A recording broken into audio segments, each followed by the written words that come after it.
Welcome to the denouement, the climax, the catastrophe, the pièce de résistance, the culmination, the fruition, the consummation of our 2 days talking about Dickens and contemporary writing. And I'm delighted to introduce, as if you don't know who he is already, John Burnside to you. John has something quite distinctive in common with Thomas Hardy. You know that. In that... Second wife? I didn't know about that. What, and she's ghosting your autobiography for Absolutely, you? Absolutely, yeah. That's living it for me, actually. Sorry. Your autobiography is slightly less self-complimentary than Hardy's was. But anyway, maybe we'll get on to that.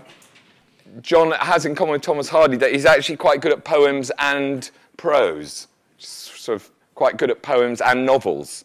And that's rather difficult, actually. It's very, very difficult to think of anybody apart from Hardy who's been much good at both those things, apart from you, John. And John is maybe better known for his poetry than his fiction, although we're going to talk a bit about one of his novels a bit later. And indeed, he quite recently won the T.S. Eliot Prize for Black Cat Bone. And actually, I knew him as a poet before I ever read any of his fiction. And he teaches at St Andrews University and is just a general man of parts, actually. You might have referred just now to autobiography, and some of you might know his 2 volumes of, do we call them memoir or autobiography? Depends which country you're in. Yes. In France, I call them memoir roman, right. which means they're eligible for prizes in fiction as well. Memoir roman. Yeah. His memoir roman, A Lie About My Father, and a sort of sequel volume, Waking Up in Toy Town. And John is going to start by reading to us from Hard Times, yes? Yes. You're going to do it at the lectern? Yes. Go to it. I'm actually going to mime it, because I don't think my voice is going to last very much longer. I brought with me here a Scottish cold, which I'm told at least one person's contracted, so I can indulge in my favourite vice, which is guilt. Actually, that's my second favourite vice.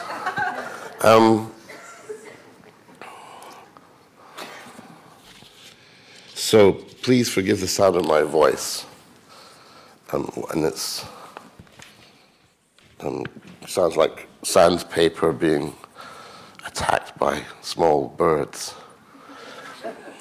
I want to read from, excuse me, I want to read from quite near the beginning of Hard Times. And it's a description of Coketown, which I think is a wonderfully well-made place, as it were, well-described place. And I suppose I chose this because it has some kind of connection. I wasn't conscious of doing it at the time, but I must have been at some level aware of Coketown when I was making the scenery in Glister, which is a kind of industrial wasteland. You saw nothing in Coketown but what was severely workful.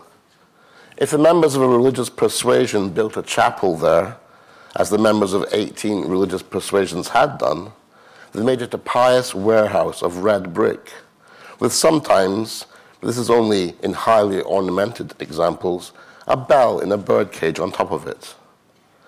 The solitary exception was the new church, a stuccoed edifice with a square steeple over the door, terminating in 4 short pinnacles like florid wooden legs.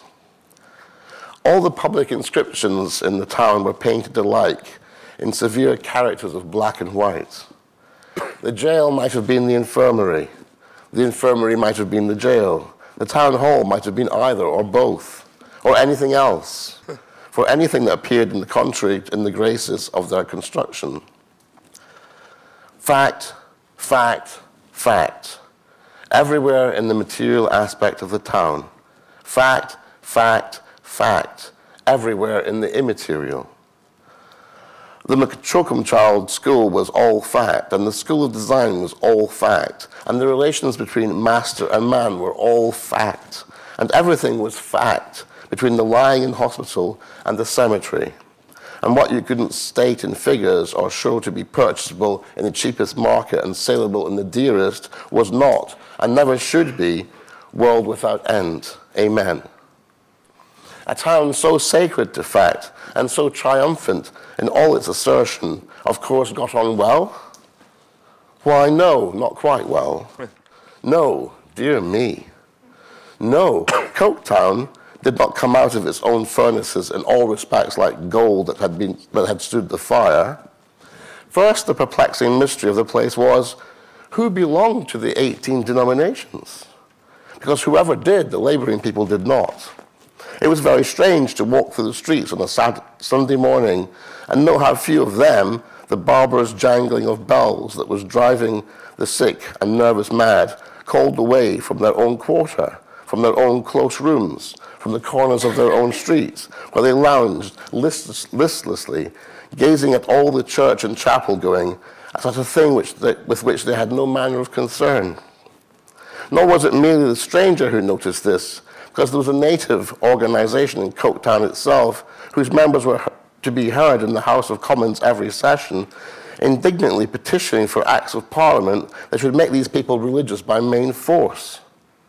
Then came the Teetotal Society, who complained that these same people would get drunk, and showed in tabular statements that they did get drunk, and proved at tea parties that no inducement, human or divine, except a medal, would induce them to forego their custom of getting drunk.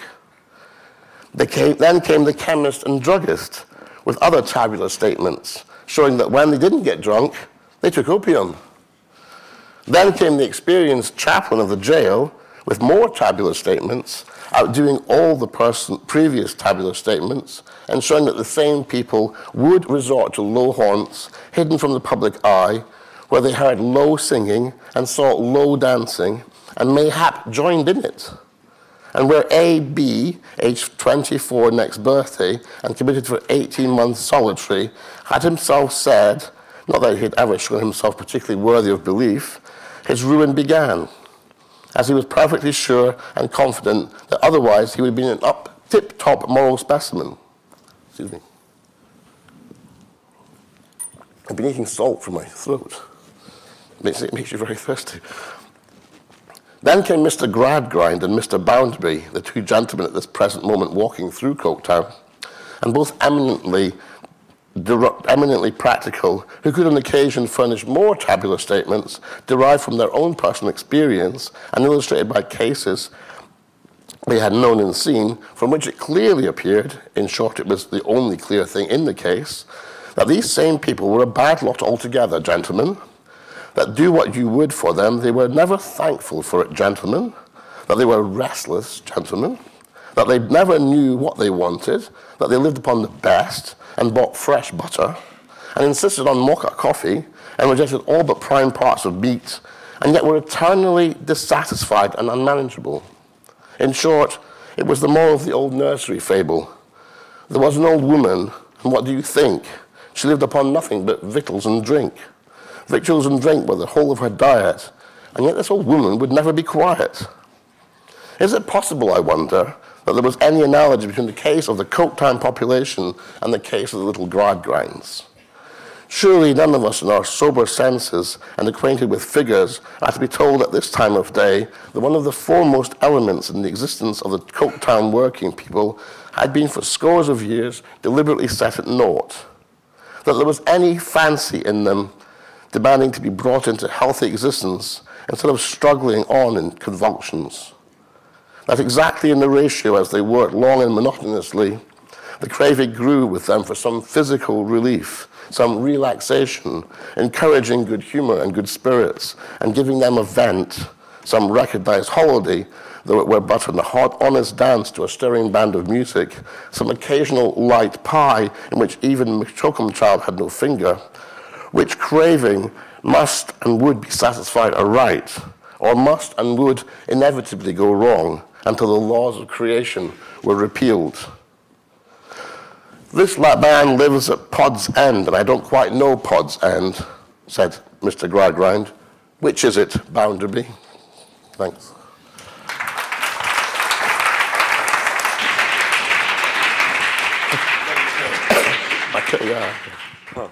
So, why did you choose that, John? Well, I think the reason I chose it, I remember when I first read, excuse me, I'm now eating the pill now, I'm not going to speak properly. When I first read Hard Times, I was in my teens, and I lived in this world which was like Hard Times in a way. Industrial town, dedicated to fact, as it were, and the society around me seemed to be a very factual society. And there's a piece by Gary Snyder I want to throw into the mix, if I may. Yes. It seemed to me that I was being taught that the war on the imagination and the resistance of imagination was a romantic phenomenon. It kind of stopped and started with Wordsworth, basically. He starts off singing the praise of the French Revolution, ends up charging, I think it's 2 pennies for a cup of tea when people came to visit him as poet laureate, and writing protest poems about the encumbrance of railways on his precious landscape. But I feel that the war on the imagination is something that's conducted all the time. And when I was thinking about the question, what would Dickens write today, I thought that Gary Snyder said, kind of summed it up. He said, some of our world-scale issues, this is the 1970s, are the following: world deforestation and soil loss, the rapid loss of biological diversity, worldwide water and air pollution, loss of local cultures, languages, skills, and knowledges, loss of heart and soul. This is serious. To lose our life and nature is to lose our freshness, diversity, surprise, the other, with all its tiny lessons and its huge spaces. He also points out that the one elephant in the room that environmentalists often try and ignore is the overpopulation. In fact, there are now 7 billion people. And then he says, failures of compassion and charity are failures of imagination. As Diane de Prima wrote in a remarkable poem, Rant, the only war that matters is the war against the imagination. And it seemed to me that Dickens is saying that in this book, quite plainly, in fact, that in an unjust capitalist society survives by waging war against the imagination of its citizens. And that isn't a romantic notion, but it's a perennial question. And that I think it's always, in a sense, the work of the artist, any kind of artist, to fight that war, to fight on behalf of the imagination. For somebody writing literature, we'll call it that, or littérature, as the Freudians call it, beds and raptures. Somebody writing is trying to, re-enrich the language which is being debased by the society around them, by the people in power. So that's a perennial question, and Dickens recognised that, I think. What he then goes on to do, I'm not sure. I mean, Hard Times is quite, I think it's quite often the hardest, for all sorts of readers, the hardest Dickens novel to like. It's the shortest Dickens novel. And people have been talking a bit about the challenge of reading or asking teenagers, for instance, to read huge, great Dickens novels. But, I mean, it's always seemed to me slightly that actually the problem of Hard Times is it's quite short. It's quite reduced. It feels quite a reduced novel to me. I mean, boiled down. Yeah. I don't mean that a short book is necessarily a simple book, but that a lot of the normal, as it were, Dickens ingredients have been sort of reduced sometime and have lost something by that. I don't know if you know what I mean.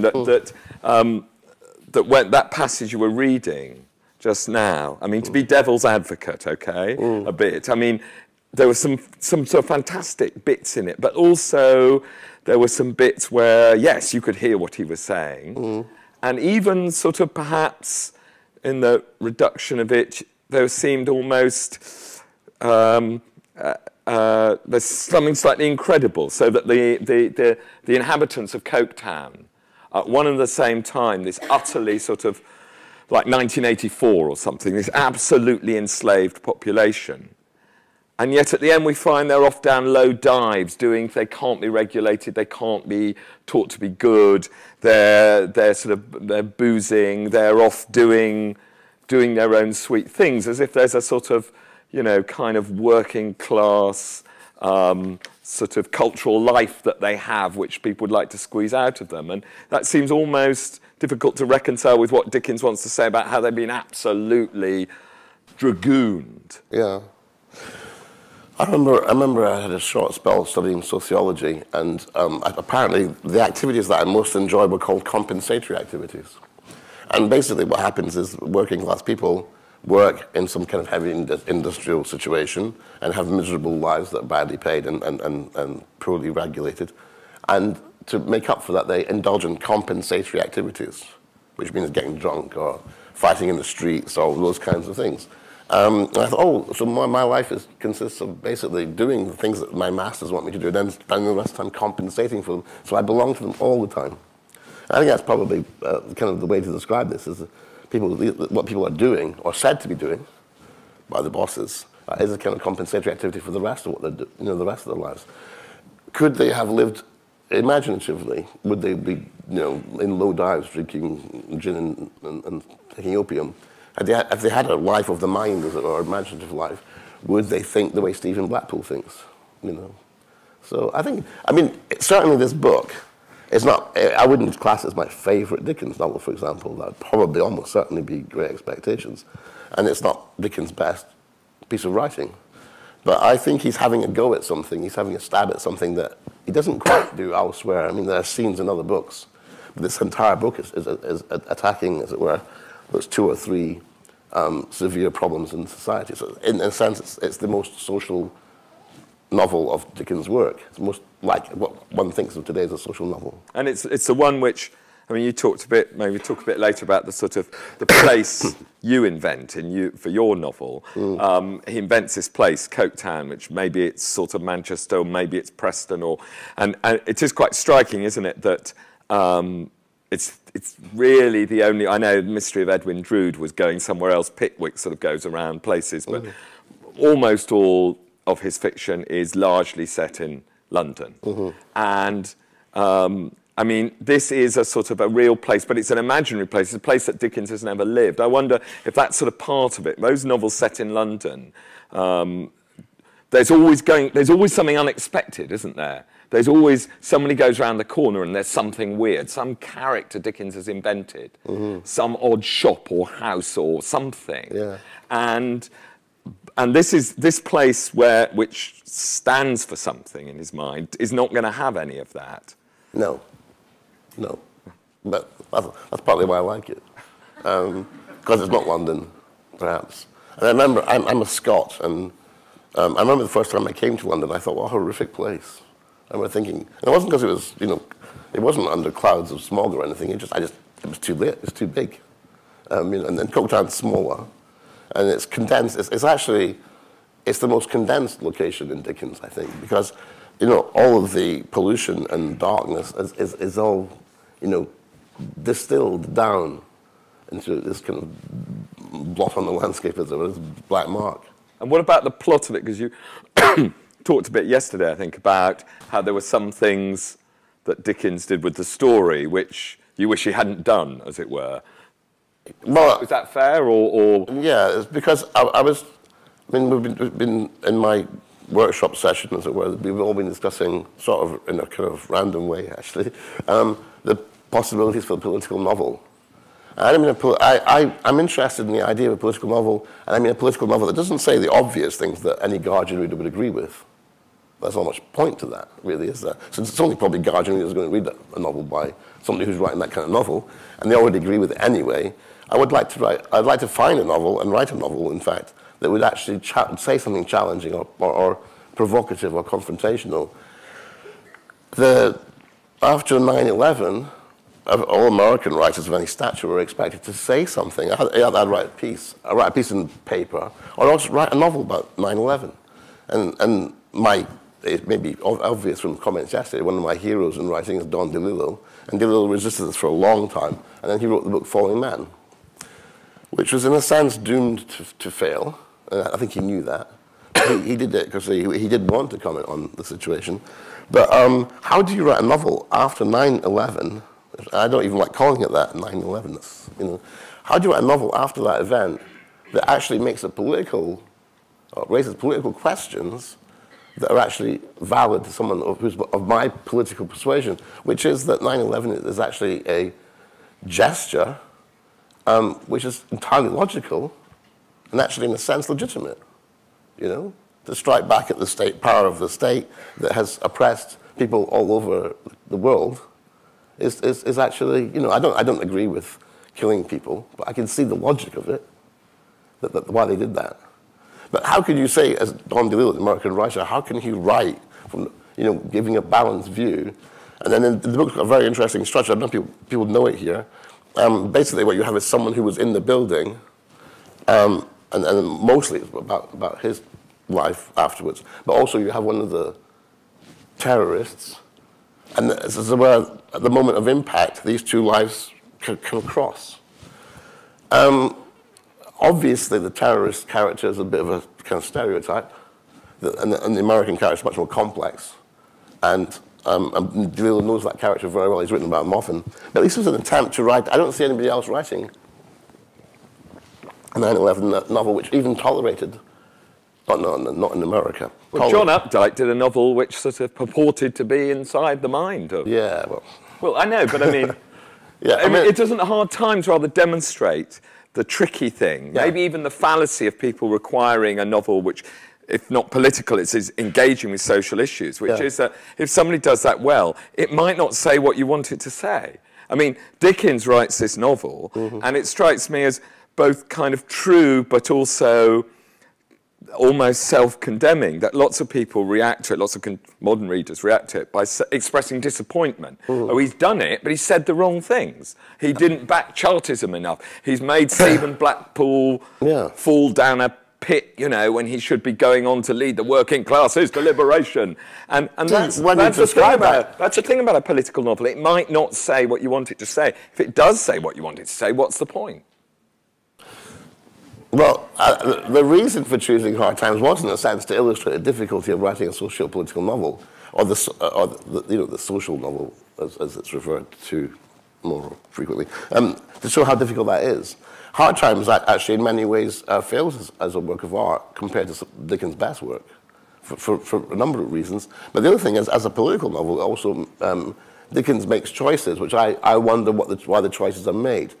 Did he make them because he realized that, for example, the little passage, I didn't read it out yesterday, did I? There's a passage that Dickens cut out, which is actually addressing very specific problems to do with safety of plant in the works. And he cut that out. And you have the sense that Dickens is maybe cutting his cloth to suit his readership, who may want to be indignant about the conditions of the working class, but not want to do very much about it.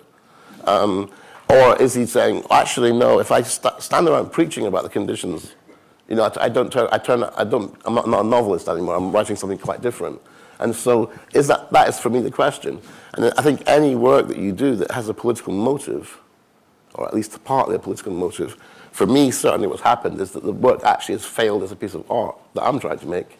That might be because I'm just too clumsy. But I find it hard to find works which actually are politically confrontational and dramatic and meaningful and actually asking real questions, but which also work at the highest level, as it were. Highest is the wrong word, but at the most satisfactory level as works of art. So that was the. That's an interesting thing, isn't it? Because the passage you read out sort of ends on this. It doesn't end literally on this word, but it ends by turning over this word fancy. Yeah. Which is very tactful. Because when I sort of started off, when I gave my opening little sort of here's 3 bits of Dickens I like. One of them was to do with his own fancifulness. He goes, and that sort of as if one as if. And there are novels written, in Dickens's lifetime by kind of decent, politically well-informed people Elizabeth Gaskell, you know, who's absolutely knew, I think, much better than Dickens what she was writing about, had a sophisticated analysis of it. I mean, she changed her mind between different novels, it's true, but, and she was scared of workers, you know, burning things down, but still, she was a decent liberal person who wrote novels which had some particular sort of advances and changes in mind. And we still read them. They're not bad novels at all. They're good novels. But there's not a twist of fancy in them, really. No. And Hard Times, even in its reduced way, had some extraordinary, memorable things, not because Dickens' political analysis was much, I would suggest to you, much less sophisticated than Elizabeth Gaskell's. But he had the twist of fancy, didn't he? It was interesting, we were talking about this the other day, and you know, Elizabeth Gaskell's bicentennial would have been 2 years ago. But there's not a big conference on Elizabeth Gaskell bicentennial. But the other thing is, you said she's a decent liberal person, and you know, revolutions aren't made by decent liberal people. This is the problem. Yeah. And maybe revolutions are made by people who can see art. I don't know. And the question is, how do you have the revolution that we need to have happen, hopefully an unbloody one? What part does an artist play in trying to, you know, bring forward the day of that revolution? This is the question. I don't have any answers at all. But this is the question for me, and I think Hard Times illustrates the question is novelists' commitment to socio-political questions, and whether or not that commitment would compromise one's art, and therefore one would refuse it. We had a really interesting discussion with Mohsin Hamid at St Andrews, and we had him come. Interestingly enough, his visit was sponsored by the Man Group, which is kind of interesting, considering their history. but he talked about, you know, his book, The Reluctant Fundamentalist, and you know, that's a very interesting book. And I think it provokes a lot of interesting questions. Is it a great novel? I'm not sure. But The Reluctant Fundamentalist, yes. I mean, it is an interesting novel, but it's also, it neatly sidesteps a certain kind of, having to have a certain kind of imaginative sympathy, because it turns out that the reluctant fundamentalist, who you might be led by the title to suppose is somebody who starts off as a kind of, as a financial wizard, from the Middle East, but he's a financial wizard in New York. And you might suppose that he's going to end up becoming a fundamentalist, but actually it's not. He doesn't. It turns out that fundamentalist is a kind of joke, because he analyzes the fundamentals of companies, doesn't he? And so, and his experience turns him into a kind of disaffected person, but he goes back, as it were, he goes back to Pakistan, but he doesn't, I mean, at the end, it's not clear what he's becoming. We don't know who he is at the end. Well, he seems to become a rather sort of, he seems to become a kind of liberal academic, actually, who is therefore taking great risks, because he lives in quite a despotic and deeply suspicious, with a deeply suspicious regime, where even to be that is quite a risky thing to be. But he's not become a fundamentalist. Well, his attitudes have changed. Yes. And also, it's left open at the end of the book. What is he doing talking to the person he's addressing? Yes. The whole book is addressed to, you know, it's addressed to an American person who we don't really know who that person is. And why is he talking to this person? Why is he engaging with this person? I read it as one possible reading could be that he's actually preparing the way for that person to be killed or abducted. That is one possibility. So he may be actually a, quote, terrorist. Yeah. But I mean, I find it an interesting book because it did try and take on some of those questions. You know, everything else I can think of. Richard Flanagan wrote a very good book called The Unknown Terrorist. Was it Unknown Terrorist? Yeah. But it was, having written these wonderful books like Gould's Book of Fish, which are complex and very satisfying works of art, he decided that he wanted to address a wider readership than would read that book. So he wrote this, he planned to write it as a kind of piece of airport fiction, a thriller, so that people would read it, not because he'd want to change their mind about some things. Only one thing was interesting to him, is the way in which the civil liberties in Australia had been eroded by the government using the war on terror, quote, to erode those civil liberties, and he wanted to point out what they were and what happened.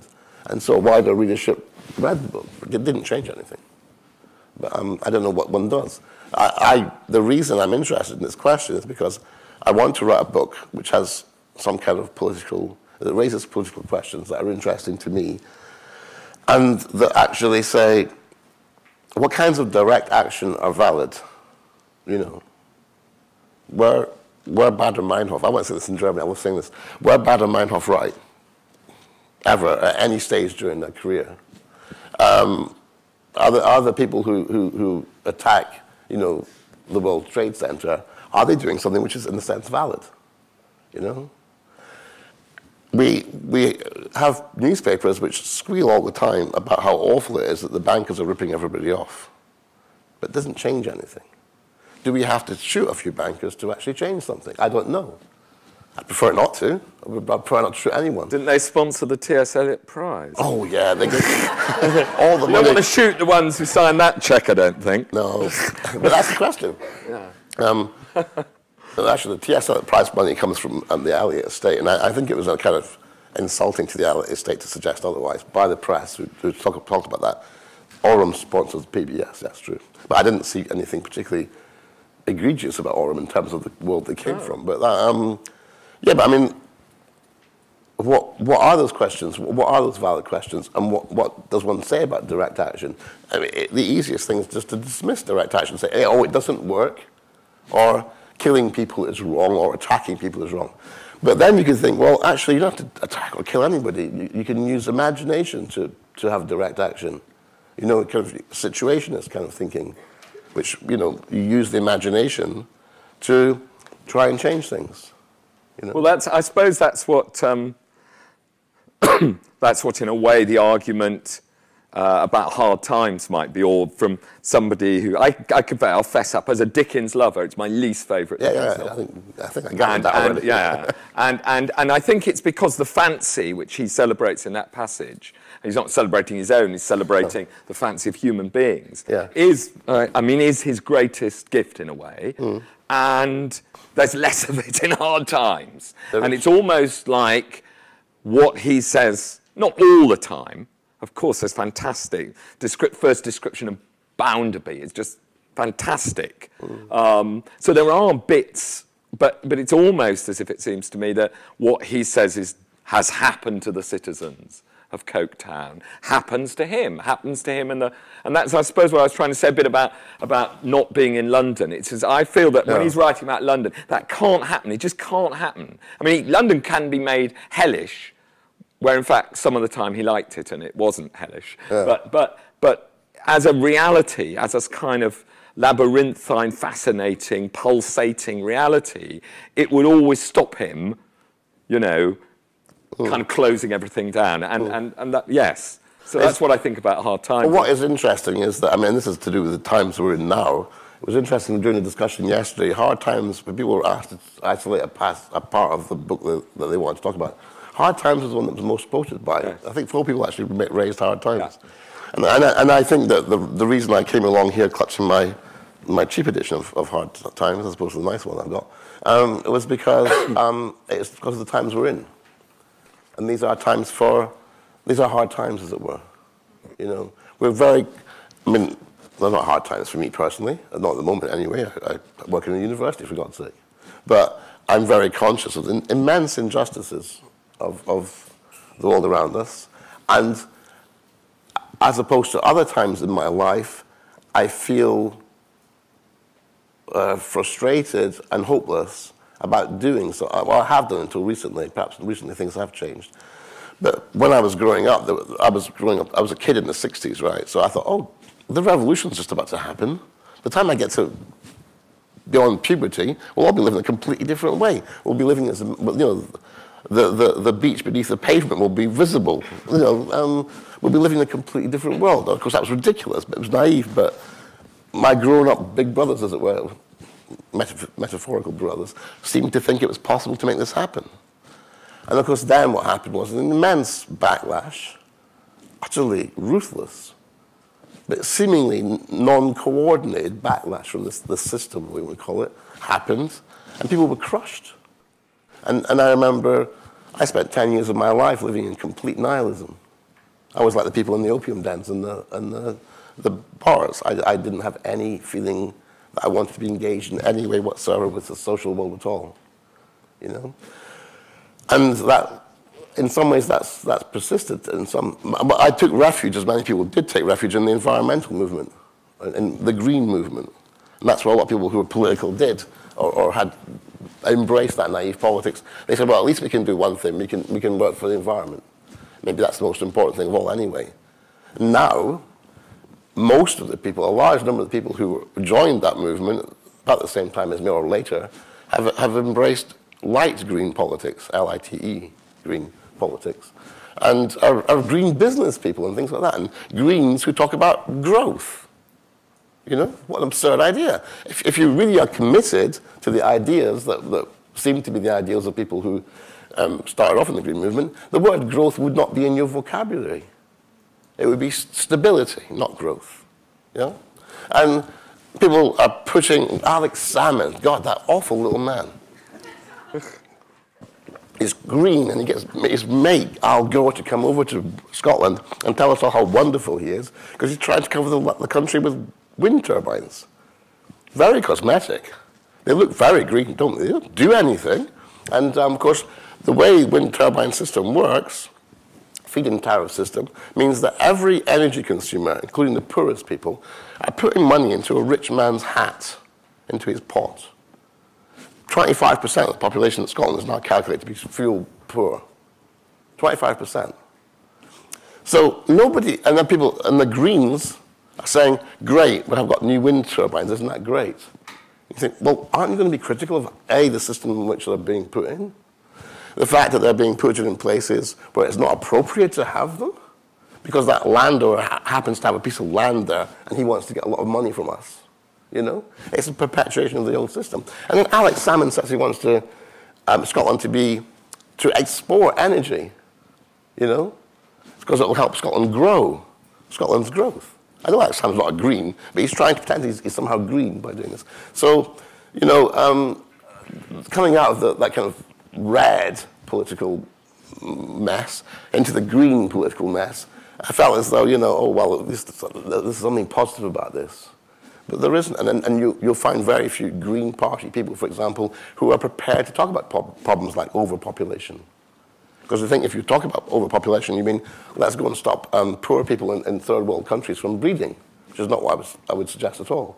You create in the in the novel, this novel Glister, which we're going to get onto, a kind of, well, it's a kind of Coke town in a way. It's a kind of real in that you think this is Scotland now-ish, but also sort of dystopian place in a way as well, where places are called inner town and outer town, and the place is poisoned by a chemical plant which no longer works.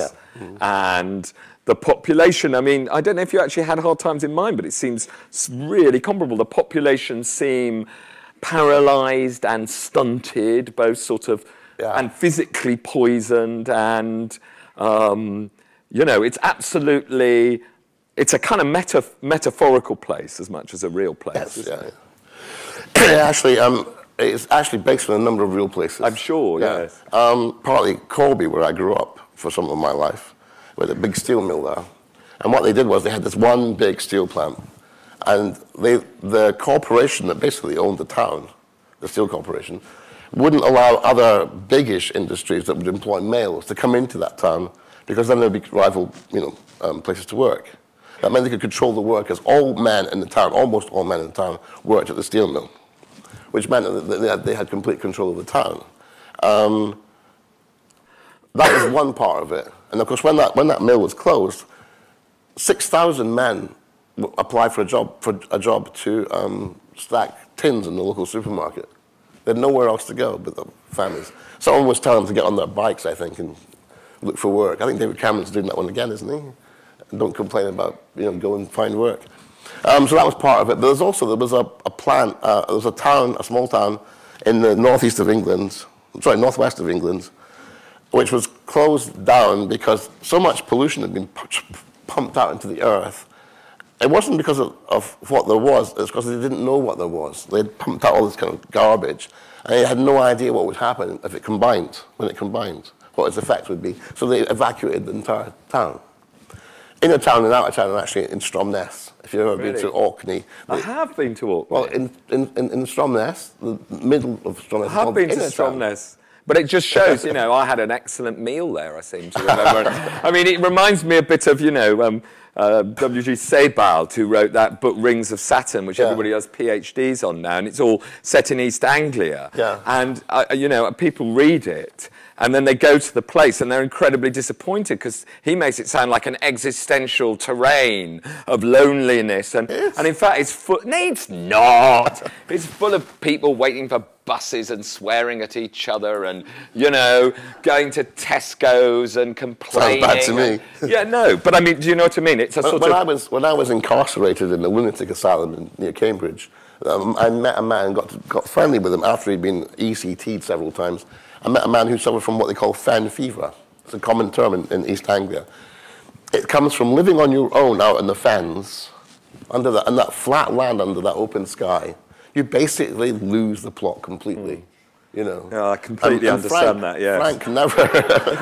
Frank never had anything to do with anybody. Yeah. And then he ended up, he was brought in, he was literally carried in. He was like a block of wood. And they put him in a chair and he just sat there. And then they took him away and they did ECT on him, which they still do. I think they still do it now. And he came back and he moved a little occasionally. And then did it again. And eventually he was able to hold a conversation. He's a very nice man. His mind was completely empty as far as I could tell. I mean, he didn't even watch television. He would go home from work and sit in his little cottage in the middle of the fens and just sit there and look at the walls. But I was thinking of reading the Hard Times. You think of, I must let you do your reading, but think of comparing that to, say, something like Mayhew, London Labour and the London Poor, and you read that and it's campaigning stuff, and I prefer to spend my time reading Dickens, really. But what you do get in Mayhew, which you don't get in Hard Times because it wouldn't fit, is that, the stories of people's lives are incredible. The hardness of people's lives is incredible. But some of the people are, but there's, it's not just that. They're not numb, actually. Well, one or two of them are. Yeah. But generally speaking, they're not automata. And some of them are truculent, and some of them are garrulous, and some of them are funny, and actually they wouldn't really fit into Hard Times. They'd fit into other Dickens novels, but my feeling is they wouldn't fit into that because they wouldn't be kind of as oppressed by utilitarianism as kind of Dickens wants everybody to be. Not once politically, but once fictionally. But aren't people oppressed by utilitarianism? Aren't they? Or they are, aren't they? I don't know. My parents were, for sure. I look at my parents and I think, what life did they have? An awful life, my parents. Dreadful. And I described my father, and I finished writing a book about my relationship with my father, and I thought, I've been really unkind to that poor man, because what did he have? He was a foundling. He started work at 14, I think it was. He worked in some place where the smell of rubber was a constant. His escape from that was to join the Air Force. And then he meets this woman going down the street. It's a story they always talk about how they met. She's carrying a tin of paint. It's quite heavy. He offers to carry it for her. And they meet and they, quote, fall in love. But this woman is actually a pious Catholic. So emotionally and sexually, probably very, very repressed, as it were, stunted. And this man is very alive, He doesn't know where to put his energy. And it breaks out in violence, it breaks out in rage, it breaks out in severe drinking bouts. And in a sense, he kills himself, in a way, slowly, at the end of his life. Because he smoked 80 cigarettes a day, and the doctor said, if you stop smoking cigarettes, you can still drink as much as you want. If you stop smoking cigarettes, you'll live this much longer. And he said, yes, of course I will. I will do that. But he never did. He didn't even try. And so, I wrote this book, and I thought, my God, I read it through afterwards, and I thought, I'm blaming this guy for my miserable life, It's not fair, because what chance did he have? And he worked in a steel mill where, quite simply, the people who were his bosses weren't as smart as him, actually. But they knew how to play the game. And that was the phrase that they always used, my parents and all the people that they knew, playing the game. He knows how to play the game. Oh, come on, play the game. You know, and they had these defined roles. And if they played those games, played those roles, they actually knew that they could do better. But they couldn't bring themselves to play the game, you know. That's the story of a lot of working class life. The people who succeed play this game and they're conscious of playing it. And I'm sure it's true of other forms of life too, but working class life is all I really know properly. Do you want to do your reading? Yeah, sure. Okay, so I've lost a page. Sorry. Reading glasses. Sorry.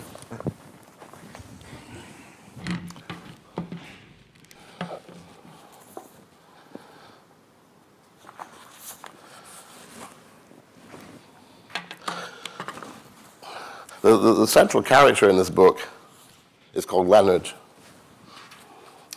And Leonard is around 15 years old. And he's a solitary, and he has a life of the mind because there's a public library in the town where he lives. Even though almost everything else is worthwhile is gone, there was a public library there. And so Leonard's a kind of self-portrait, because one of the ways in which I got through my teenage years was to just read everything in the public library. And somebody wrote a critique of this saying, a review of this saying, it seems unlikely that this 15-year-old boy would have read all of these books that he mentions. Well, actually, as a 15-year-old boy, I'd read any book that's mentioned here, I had read it. I'm not saying I understood it, but I read it. And Leonard does this. Leonard's life is put together from the books he reads in the library and watching movies on TV, old movies on TV, film noir mostly. And that's my life. That's been my life. The sane part of it, anyway. Somebody said I should get out more the other day. I think that's probably true. But anyway, Leonard is not befriended exactly, but becomes part of a little gang of kids whose favorite activity is hunting. And here they are on a landfill, a massive landfill, hunting. Anyway, this is where we are, and this is our hunting ground. These are our games. I'm pretty much in favor of the old be here now way of going about things. So having got myself drawn into this particular folly, I decide I'm going to enjoy it.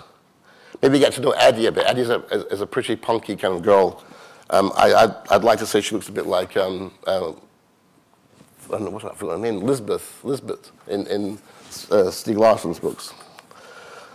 Of course, it's just pointless scouting at first. Jimmy and his crew, with me along for the ride, though I'm keeping just enough space between us so they don't start imagining I'm one of them. All of us, together and individually, wander aimlessly across the piles of rubbish, sinking in, bouncing out, sometimes tumbling into a nasty pocket of mush and fumes, bearing our simple weapons, looking for any sign of life. We can use what other tools we like, though the hatpin is de rigueur. The hatpin is the weapon of the right hand, and has to be gripped just so to avoid losing it in the melee, but the others all carry their own specially prepared weapons for the left hand. Eddie has a double-edged knife. Ernest, or whatever his name is, has a long, possibly Teflon-coated fork, like one of those implements people have at barbecues. Tone brandishes a vicious screwdriver carefully sharpened to a point, and I can imagine him working on this with love and care and anticipation in his quieter hours. Best of all, Jimmy has a Chinese-made clasp knife with a 6-inch blade. I used to have this knife, but my wife stole it and got rid of it. A 6-inch blade, double-sided in nicely tempered dark steel. He says it's a flensing knife, but it isn't. I have nothing, of course, having come unprepared, but I don't care. I don't really want to be chasing little furry animals around with a hatpin and a fake flensing knife, not at my age. We're not going to catch anything edible. There are rats, seagulls, hedgehogs, maybe a few feral cats living among the rubbish, and to be honest, I'd rather just leave them to get on with it. They've been breeding out here for years, those cats. If you come down this side at night, you can hear them wailing, females on heat, toms fighting, and you'll see them wandering about, all scrappy faces and vicious scars, missing ears, torn fur. Some of the kids come down here to play games not that different from what we are doing now, just wandering up and down, looking for animals and birds to torture with blades and matches and burning oil. The only difference is those kids set traps and nets to get their prey while we are hunting. All the same, it feels like a childish game, especially the hat-pin rule, and I'm a bit embarrassed about it. Finally, Eddie spots a big rat, and we all set off in pursuit. Ernest isn't much use to anybody. He just jumps about waving his weapons and shouting, "Tally-ho!" But Eddie really throws herself into it, scrambling across the garbage, her hat-pin hand lunging at the little furry body. And then there's more of them, a whole family of rats, big ones and little ones, all fat and healthy-looking, plump bodies full of blood and organs, just begging to be skewered. Only they're too fast, and nobody gets anywhere near them. They just disappear into all the rubbish, and we just keep toppling in after them, getting ourselves covered in wet and slush, snagging on old bed frames and defunct Silver Cross prams, dangerous little nicks appearing on our knuckles and wrists. Pretty soon I'm ready to give up, but Eddie keeps on, and she's more than making up an enthusiasm for what she lacks in stalking skills. Finally, she lunges and sticks her hatpin right through something that squeals and struggles, then hangs well and truly speared, twitching but silent now, the life running out of it a little too quickly. She looks at what she's got, then she shows it to me. "It's just a baby," she says. I look at it too, but I'm not sure what it is. Up close it looks pale and fake. "It's only little," Eddie says. She seems sad now, though I'm not sure whether this is from pity or disappointment. "Not much meat on it," I say. "Yuck!" She looks at me like I'm some kind of crazy person. "I wasn't going to eat it." Then she grins and holds it out to me. "You want it?" she says, and I can feel something starting now. It's like when a cat brings you a bird or a mouse it's caught. That's a sign of affection. "So," I say, "what else do you catch out here other than baby rats?" "How do you mean?" "You said sometimes you get something special." "Oh," she grimaces. "All kinds of stuff," she says. She gives me an odd look, and I wonder whether she's offended about the baby rat's dig. I don't want her to think I'm putting her down, so I soften it up a bit. "Like what?" I say. The way I say it, though, it still comes across as a challenge, and I have to backtrack a little more. "Really," I say, "I'm interested." She's been thinking all the time and jumps in then, all bright and excited. "I got a moon calf once," she said. "A what?" "A moon calf," she says. She's not sure now that she's telling it to me, but there's a part of her that wants to be, and she gets all defiant. It was huge, with these big saucery eyes and a pointy snout. She looks back fondly at the image of whatever it was she once caught, and I believe right away that she's telling the truth. She's all tender and excited, so I'm absolutely certain that she caught something. "What did you do with it?" I said. She thinks a moment and then shakes her head.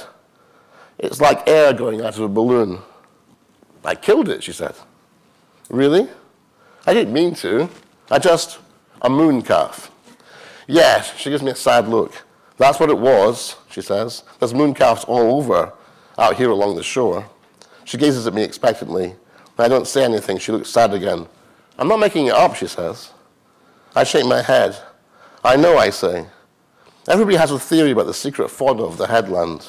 People tell stories about all kinds of real or imaginary encounters. They see herds of strange animals. They catch glimpses of devils, sprites, fairies. They come face to face with terribly disfigured or angelic-looking mutants from old science fiction programs on late-night TV. And it's not just animals they see. You hear all kinds of stories about mysterious strangers, lone figures stealing through the woods, gangs of men roaming around at night, a criminal element who come in from the shoreside to see what they can steal from the plant, troublemakers and pikeys, sex perverts and terrorists. John the librarian says the buildings down by the dock provide a perfect hiding place for insurgents to lay up and store their weapons. Maybe they're counter-insurgents, he'll say with a twinkle in his eyes. Revolutionaries, agents provocateurs, terrorists, counter-terrorists, who can tell? And anyway, what's the difference? They have them in books, Eddie said. They used to be all over, but now they hide in places where nobody ever goes, like squirrels. I nod. "They're in Shakespeare," she said. Thank you.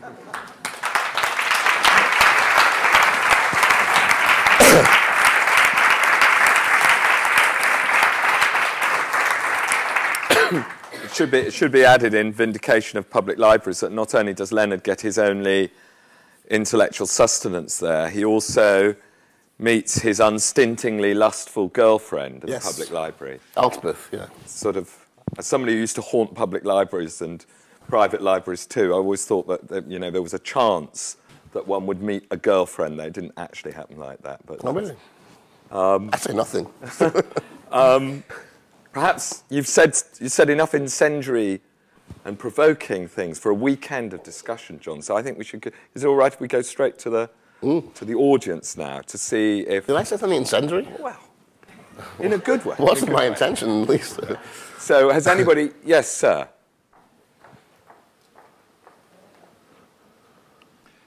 The hunt. Yeah. Another hunt in the forest. Yeah. The fair chase in the last book, and the hunt here on the dump. Could you say something? It's a recurring motif, a trope in your work, and it means different things. It seems to me. Yeah. Well, I think the hunt is metaphor, not literal. It can serve different functions. Yeah, several different functions. But I think one thing.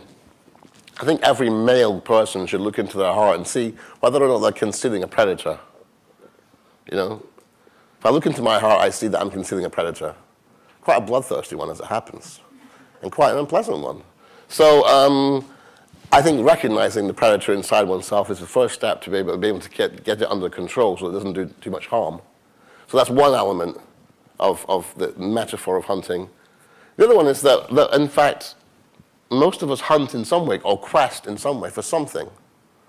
If you're very vulgar and boring, you quest for money, I suppose. But if you're perhaps a little bit more interesting or sophisticated, you might quest for love. Romantic love, even. A grotesque idea. Or spiritual satisfactions of some kind. Or aesthetic, something. So there's that kind of questing element which you find in the hunt as well. And of course, I think really seriously that I think many people are hunting their own disaster or demise or death. And The Hunt in the Forest, the poem, the title poem of that book, is about people hunting their death, in a sense. Going into the forest. Is the forest dark? You know, this is in the painting, sorry, it's Uccello's painting. The Hunt by Night is sometimes called, something that's called The Hunt in the Forest. I don't think it is nighttime because in the foreground the people are, you know, lit by daylight. But they're going into this dark forest and they're kind of disappearing into it. And I took them a little further and had them, you know, come out again, but come out changed because of their exposure to the act of killing or to death. And I think people are hunting for that sometimes too. So there's all kinds of ways. I wouldn't want to impose my view of what the hunting metaphor, all of my views is what that was, and say that was it. I hope that people would read that and say, that means something to me in some other context.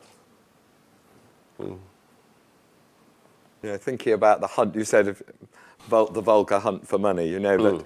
You know, Dr. Johnson said about somebody was mocking actually a publisher, a bookseller who'd just been in the room and made lots of money from being the Bertelsmann of the 18th century, a man called Andrew Miller, who was a Scotsman, like lots of commercially successful people in London in the 18th century. And he left the room, and all the gentlemen in the room started sort of laughing, and he wasn't educated, he was vulgar, and all he was interested in money was in pursuing money, and that's what he thought when he got up in the morning. He thought about pursuing money, and Dr. Johnson says, I offer this as a kind of counter. He said, a man can never be more innocuously, i.e. harmlessly, a man can never be more innocuously employed but in attempting to earn money.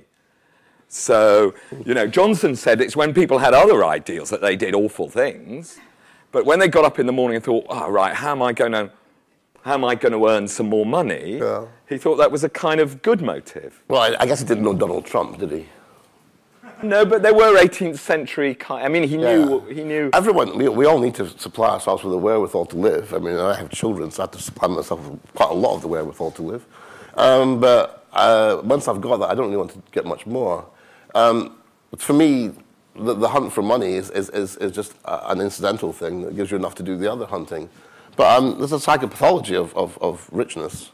I mean, Donald Trump is a seriously ill man. You know, he's got more than enough. And he wants to destroy Scotland for some reason to make more money. He wants to build a golf course, doesn't he? Building a golf resort. A resort, yes. The local people of that area said, no, we don't want it. But Mr. Salmond, whom we call Shrek in my house, said, Mr. Trump must have his way, because Mr. Trump is powerful and rich. Sorry? Yes, sir. Did something go wrong with it? the great irony now is that Mr. Trump's golf course is begun, well, it's begun, but Alex Salmond's other favorite thing is wind turbines. So Mr. Trump's area that he owns in Scotland now, a large part of it, offshore, there's going to be a rank of wind turbines which he'll be able to see from, or his guests will be able to see from the golf resort. So he's told Salmond to have them moved. Because Salmond can't do that. He's beat his chest quite a lot about how wonderful wind turbines are, and he can't be seen to be backing down. But he doesn't want to upset Mr. Trump either. So he's in a difficult position, I'm glad to say. Sir, please. Yes. A word in defense of hard times, and also at the same time I'd like to expand just a little the list of possible topics for a politically or socially committed novel. Actually, John Mullan has used the word utilitarianism. I would argue that the strong point of hard times is not a description of the demagogue Slackbridge. It's not a description of the worker. But it is the attack on utilitarianism, the Manchester School, as the leading, the dominant, the dogmatic philosophy of the day. So today, in our time, the attack would have to be on neoliberalism as the religion of our day. And that would just, I mean, so now it's it. Yeah. Can I? You see, for me, the problem there is that that's too obvious. You know, any thinking, decent liberal person knows that neoliberalism is a stupid philosophy and damaging. But it's to say, okay, here's one part of this system, and say, oh, this is wrong, we must critique it. But it's the entire edifice that needs to be looked at.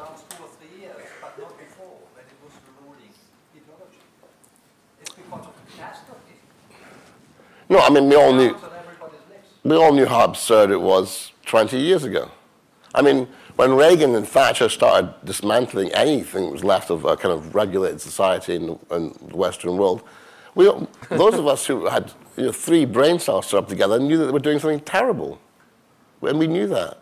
And maybe one of the things we do have to try and find a way of saying is to people, the reason why we're in the current situation we're in isn't because of what happened 5 years ago or 10 years ago. It's because of what happened under Reagan and Thatcher, that deregulation process that happened under them. They rewrote the law so that rich people could abuse the rest of us. And they did it quite deliberately. So yeah, you attack the Chicago school, but that's too obvious. I mean, that's just, any thinking person knows that was a mistake. But if you could get rid of that, you still have the edifice, which puts people like Reagan and Thatcher, or anybody else you want to put into the box, puts them in power over us making decisions, or actually their employers, the people who own them, making decisions about our lives. So the really difficult question that has to be asked is, how do we dismantle that edifice in such a way that people make decisions for themselves locally in small areas and yet still have a culture, if you like, that's worth having? It's a difficult question, I know. But for me, it's the only question in town. The real game is, how do you have an anarchist system? And I don't mean anarchist in any kind of incendiary way. Anarchism is a completely logical approach to living. The ancient Chinese philosophers that we admire, the Taoist philosophers, were anarchists. They believed in emergent order. And contemporary scientists who are interested in emergence theory are anarchists. They believe that order emerges, under certain conditions. It seems to me that Taoist theory, Wuji theory, if you like, the idea of yin and yang going around in this perpetual cycle, constantly, as it were, changing, you could parallel that with the idea of the dialectic. Thesis, antithesis, synthesis, thesis, that kind of turning around. So we'd have to be attentive all the time. We couldn't, elect someone and sit back and say, well, they're going to look after things for us now. As citizens, we'd have to be attentive all the time to maintain an anarchist system. It'd be hard work, I imagine, but it might be worthwhile. That's exhausting. Yeah, it does, doesn't it? That'd be fun, though. Just think, ordinary people making decisions, instead of having someone make the decisions for them, and lie to them about, You know, there's no such thing as representative democracy in the world because you'd have to know all of the information to make democratic decisions. But they keep all of the information from the majority of the people. Do you think American people are naturally bad? People in the Midwest? I travel in the Midwest all the time. They're wonderful people. They have no idea what's going on in the rest of the world. So they vote for people like George Bush, you know. And they believe what they see. They believe what they see on Fox News. Sometimes they do. They vote for other people as well. I mean, it's tricky, isn't it, to have to have an argument which relies on the fact that, you know, that large groups of people have been ill-informed enough to make a decision that one doesn't like. I mean, that's what large groups of people quite often do. Melanie. Italy, that was a little bit the same. It can't be that all Italians are stupid. Berlusconi owns most of the TV companies and the papers, so and they're getting fed just one sort of thing, not information. Sorry. I was talking about Berlusconi and Italy and comparing that to what John said about the people in the Middle West. I can cite an example. I'm sure she wouldn't mind.